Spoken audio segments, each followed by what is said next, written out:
Welcome back, Sports Tonight on Channels Television. We're taking a look at all the issues going down in your interesting action-packed world of sports. Let's go to Europe now, find out what some top coaches are trying to do with European football. You remember Alex Ferguson now? He is a UEFA coaching ambassador. He's former Manchester United coach, legend in his own right. And he will be leading all the coaches for the 18th UEFA Elite Club Coaches Forum. You want to know some of the names that will be part of this forum? Carlo Ancelotti, Jose Mourinho, Luis Enrique, and of course Massimiliano Allegri, top coaches in Europe. They're coming together. You see, they want to understand ways they can move their football to the next level. You can see they're having fun. Arsene Wenger on the lighter note, did he shake hands with Jose? I'd love to see that. They stylishly avoided each other there, but interesting. All the top guys available there, and the players are on international duty. These guys coming together, they want to discuss football. The top players are away from international duty, and they brought the best minds in football coaching together to discuss how to move the game forward. Wow, Emery. Oh my God, everybody is there. You know what? Let's go. The meeting in Switzerland. We'll get crashed on that meeting. Let's find out what they're talking about. I'll be right back. It's great to get all the coaches we have today to give up the time to come here and make a contribution that they did. It's one of these great meetings. You could have a TV series with it. It's absolutely enthralling, it really is, because the contradictions in people's opinions is fantastic. That's the great thing about when people have good opinions, because of the experience in the game, like Ancelotti and Wenger and Mourinho and Benitez. That experience is valuable to the contribution of what we're after in terms of trying to improve the conditions for coaches or deal with issues we've been discussing in the video link there. So it was great for me to chair it, and it's great that so many can turn up to be involved in it. That's it. Top coaches in Europe, they're looking at ways they can develop their football. We should do the same thing in Africa. Coaches come together, players talk, say ways that we can develop our own football. Yeah, I mean, let me come to you because you've been following these cases, investigations. They're still going after Frank Beckenbauer. Yeah, I've forgotten his name now, the former German Football Association president was the first person that got hit in this one. And Frank Beckenbauer, you know, the issues have been there all along, related to the 2006 World Cup. In Germany. Whether money was offered as bribe, whether bribe was given, whether bribe was taken, all of these issues being looked at. And you just want to remember this guy for all the things that he has done for football. It's such a shame that we have to be talking about him in this light. But the evidence against him is weighty, and I don't know how he's going to wriggle himself, because he was the president of the bidding committee, the organizing committee, the bidding committee. It was key, and you know the buck stops under his table, so there is no way he could claim ignorance. At some point, he admitted that money was paid, but he didn't know whether it was bribe or not. It's really sad, but we'll see how all of this goes. And with these Swiss prosecutors, you know, they will stop at nothing. And it just shows that the house cleaning in FIFA is still going on. It's still going on. You remember that even the president had to be cleared of some allegations, probably barely a month ago. So the cleanup, I still say some outside forces want to ensure that they squeeze FIFA dry. Because there are forces outside of football. You remember Jack Warner the other time calling the United States of America the football police of the world. They want. So what else do they want? It just shows that the cleanup is an ongoing process. That's right. Guys, at this point, I must say thank you so much for coming on the show. Shola, always a pleasure to have you come around to talk sports. Thank you very much. Yemi Adebayo, thank you for your insights anytime, any day. So that's it. These guys we'll leave now, but the show will continue because Femi Adefeso will join us. But before Femi comes to join us at the US Open, Novak Djokovic still powers on. Serena Williams still going strong, but Gabin Muguruza is out after day 2. Let's see action and we'll come back. We'll talk some more. Don't go anywhere. Stay.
It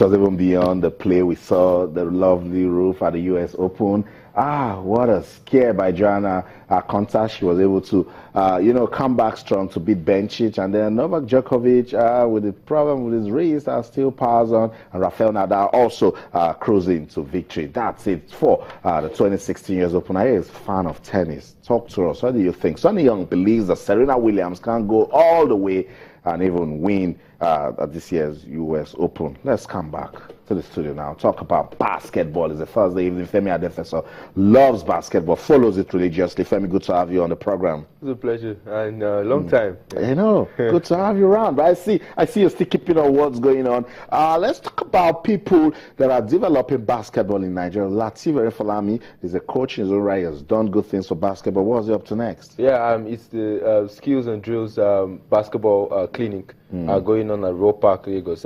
It's the summer period where, of course, the season is on break, and of course, children are back home.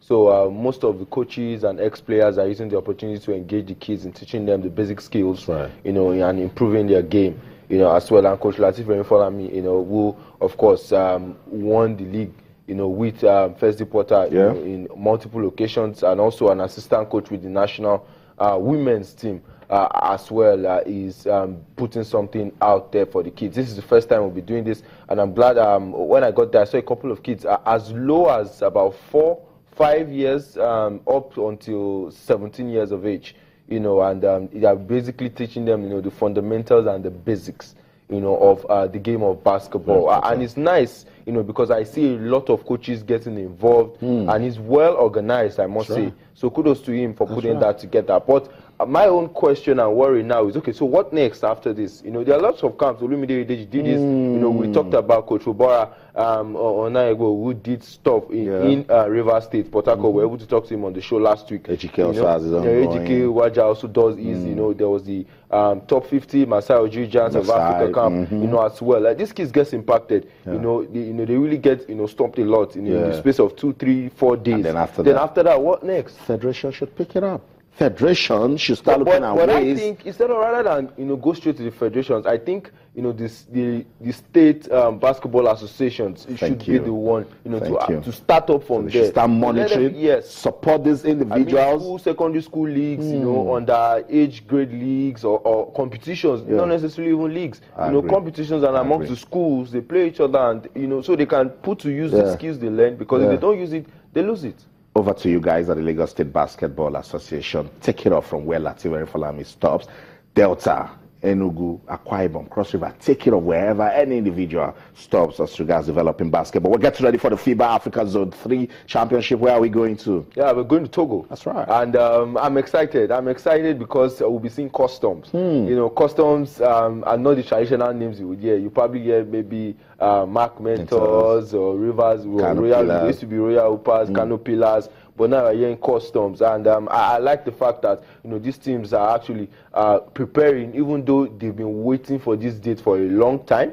I know First Bank for sure, the women's champions, have been preparing at the National Stadium. So also the customs teams and Canopilas and the Dolphins as well will be representing Nigeria, because they are the winners and the runners-up of the league. This is the Champions Cup for the clubs. But first of all, just like the CAF Champions League, you need to play a kind of qualifier to get to the group stage. So in Africa, we've been grouped into different zones, and Nigeria is in zone 3, alongside the likes of Niger, Burkina Faso, Ghana, Togo, Benin Republic, all in there. So we'll play the champions of all of those countries. Will come together, and then we'll qualify for the group stage for the of the Champions Cup. I understand that. Thank you very much. Okay, it's not just the men, the women also under 18. Yes, but sadly we are not there.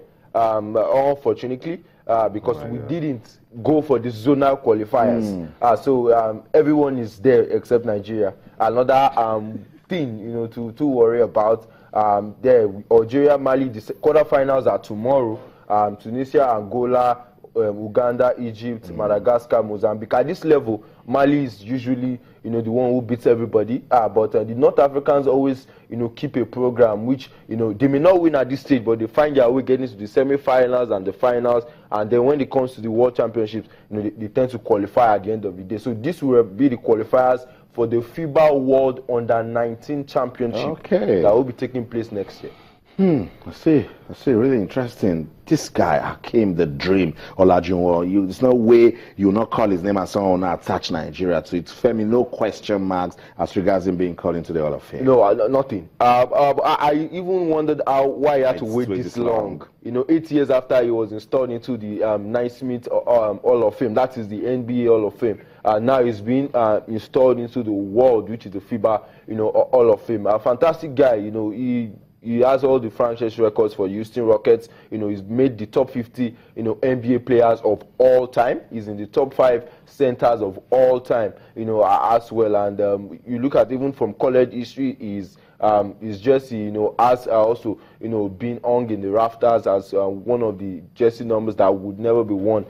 So he's a legend through and through, and I'm glad, that finally, he's made it, onto that world platform. So no doubt about it. He is the greatest, when it comes to the game of basketball from a Nigerian perspective. He managed to win just 1 gold medal with the U.S. national team at the Atlanta '96. Never featured, for the Nigerian national team. Sad though, but still, he never denies his roots as being a Nigerian, and that's one thing we can hold on to. But people like this, we need to tap into their resources. He should also come back home, do one or two things. Not just financial, but also the mental, aspect of it that they bring, the organizational perspective.